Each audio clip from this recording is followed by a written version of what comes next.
तर मे महिन्यापर्यंत येथील पर्वतचित बर्फ असतो. आमच्या दुर्दैवाने तितका बर्फ गुलमर्गमध्ये नव्हता.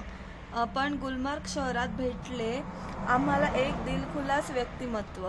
गुलमर्गमध्ये श्रीनगरकडे जाणाऱ्या मुख्य रस्त्यावर असलेल्या गुलमर्ग ड्रायफ्रुट्स या दुकानाचे मालक नूर मोहम्मद भट, 50 ओलांडलेले, गोरेपण, उंच पुरे भट साब तर अगोदर उत्तर प्रदेश भैयाच वाटतात. दुकानात काश्मीरी कपड्यांसोबतच अक्रोड, बदाम, केसर, अंजीर हा सुकामेवा विकण्यासाठी बसलेले भट साहेब सतत हसमुख आणि बोलणेही गोड. त्यांच्याशी मस्त गप्पा झाल्या. ते म्हणाले, तुम्ही याल तर आमचं पोट भरेल. येथे पाकिस्तानातून पर्यटक येणार नाही आणि स्वातंत्र्य झालं येणार कुठे आले मी पाकिस्तान पर्यटक येणार नाही आणि स्वातंत्र्य झालो तर तुम्हीही येणार नाही, मग तेथला माणूस उपाशी मरेल.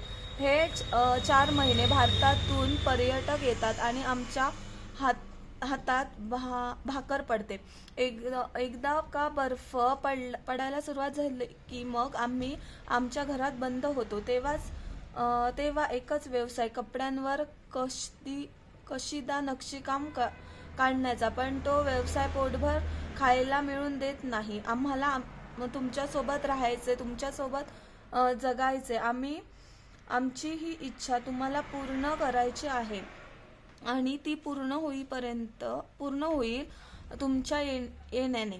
भट यांचे हे आव्हान त्यांच्या दुकानातल्या सुक्या मेव्यांसारखेच मधुर आहे आणि भारतवासियांसाठी सुखदही आहे.